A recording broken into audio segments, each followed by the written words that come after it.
I know it feels like it's the beginning and the everything. The beginning. It feels like the beginning and the ending for.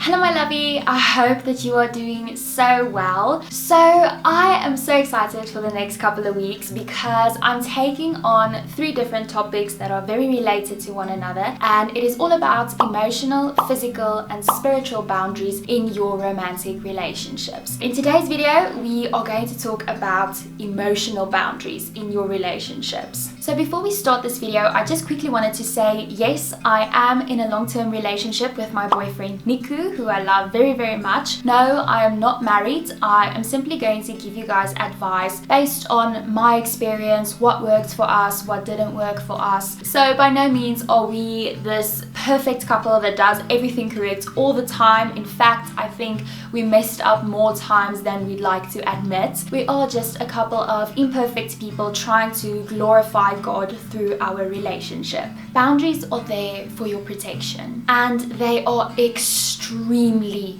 important. In Proverbs 4 verse 23, it says, "Above all else, guard your heart, for everything you do flows from it." Boundaries is guarding your heart. And no, it's not like you go into the relationship preparing to break up or preparing for it to fail, and that is why you put up these boundaries. But the fact of the matter is, you are 2 separate people who lead 2 different lives. And putting up boundaries is simply protecting yourself until you have the protection of the covenant of marriage. Even though you're in a super committed relationship and you guys love each other so much, there has not been a promise made in front of God yet. You haven't made the promise that you will spend the rest of your life with this person, and neither did he. Either one of you can decide to pack up your bags and leave. It's not like you are never going to experience these things. It is just that you are waiting until you are under the protection of marriage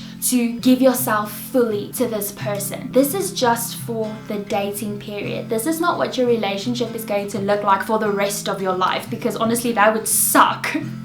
Okay, let's talk emotional boundaries. So the first one that I will be talking about is the most important one for me, because I think this is one that most of us girls do it. Even I did it, and we need to stop. Don't talk about your future together. Don't talk about marriage. Don't talk about the kind of dog that you want to have, or the house that you want to live in, or what you want to name your children one day. I'm not saying don't discuss it at all, but what I am saying is be very cautious of how much this is a topic of conversation in your relationship. Don't actively discuss it as if you guys have to come to a decision now. Even me and Niku did this at the very beginning of our relationship. We talked quite a lot about marriage, and without either of us saying anything, we just kind of stopped. I guess it's because we both just realized that it's a bit much. Just put up boundaries for yourself there as to how much you want to discuss this topic. This is what the fun part of being engaged is. It is that time in your life where he asked you to marry him, you said yes,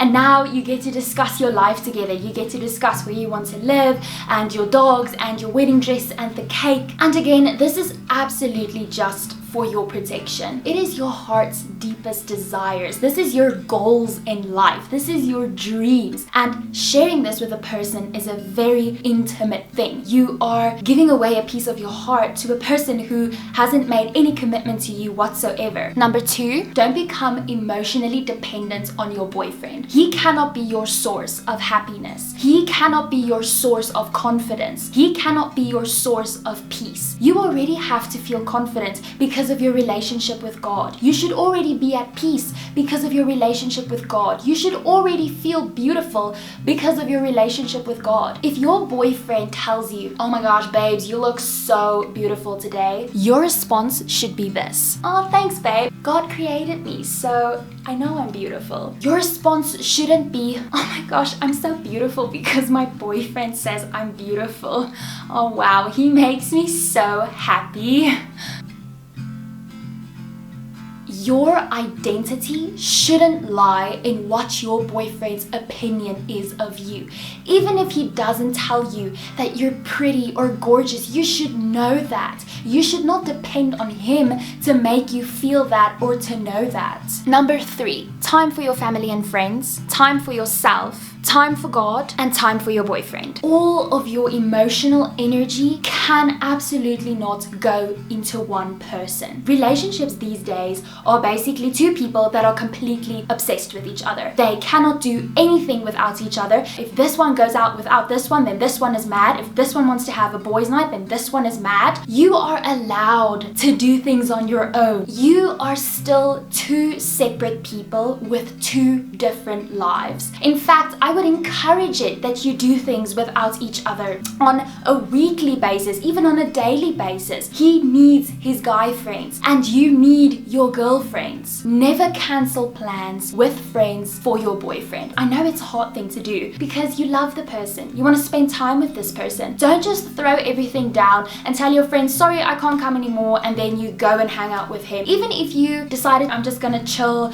I'm gonna put on a face mask, I'm gonna eat some chocolates, and I'm just going to watch a movie. Even your alone time is important. You have to put up a boundary for yourself and say, okay, but I decided that I needed this time for myself, so no, I'm not going to go out with you tonight. Your 4th emotional boundary is don't talk to this person every single day. And I know that couple goals is all the rage. You talk every single day and you send cute good morning texts and cute good night text every single night, and you talk into the late hours of the evening, but that is not good for you. This is one of the very few times that I am extremely grateful for my long distance relationship with my boyfriend, because let me tell you something, me and Niku would sometimes go 2 to 3 days without saying anything to each other. We don't call each other, we don't message each other, we don't send a meme, we don't send a funny pic. And let me tell you something, we're fine. We're not dead yet. The relationship hasn't come crashing down. So obviously now, not everybody is in a long distance relationship. So what I would advise for you to do is to fast from each other for however long you think is the adequate amount of days. So every single month you say, okay, we're fasting from each other this month 2 days. So obviously Niku and I are not in a place where we necessarily actively have to fast because we kind of already do it. I love this boy with all of my heart, but the days that we don't talk is great as well. This is time that I can put on a face mask, I can watch a movie with my mum, I can take a walk with my dog, I can have uninterrupted time with Jesus. It doesn't make your relationship stronger because you are talking to this person every single day. In fact, it is making your relationship stronger by not talking to this person every single day. Your 5th emotional boundary, don't go to your boyfriend with every single problem that you have. I'm not saying never go to him with problems, but I am saying don't always go to him with problems. You are not married yet. He is not your life partner yet. You don't have to share every single thing with him. First, run to the Lord. Then run to your friends and family. Then run to your boyfriend when it comes to processing matters of the heart. Because if you learn to go to your boyfriend with every single thing, that will create emotional dependency.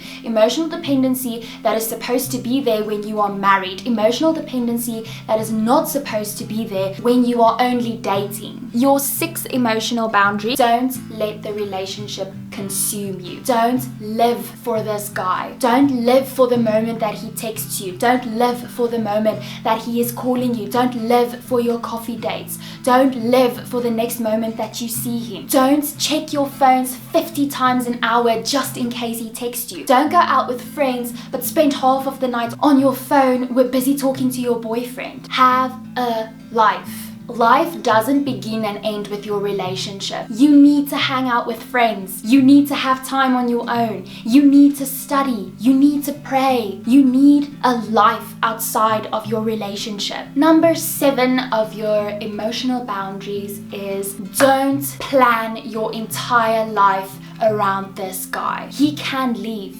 You can leave. And if you plan your whole life around this guy and do things that you wouldn't necessarily have done if it wasn't for him, and he leaves or you leave, it would have all been for nothing. My boyfriend lives near where I studied, and when I was in my final years of studying, I realized that I would have to move back home after I got my degree. I realized that my boyfriend and I would be long distance again, and I was so sick and tired of it at this point that I was like, you know what, I just want to get a job here and get an apartment near him just so that we don't have to be long distance anymore. And he was actually the one that told me, you know what, that wouldn't be a smart move. And I'm so glad that he did that, because he's doing amazing things where he is, and I'm doing amazing things where I am. If you want to go au pair overseas for a year, go do it. Don't let the fact that he's not going to be there hold you back from that. Do not go to a certain college just because it's not going to be near him. Don't take a certain job just because it is near him. Don't rearrange your whole life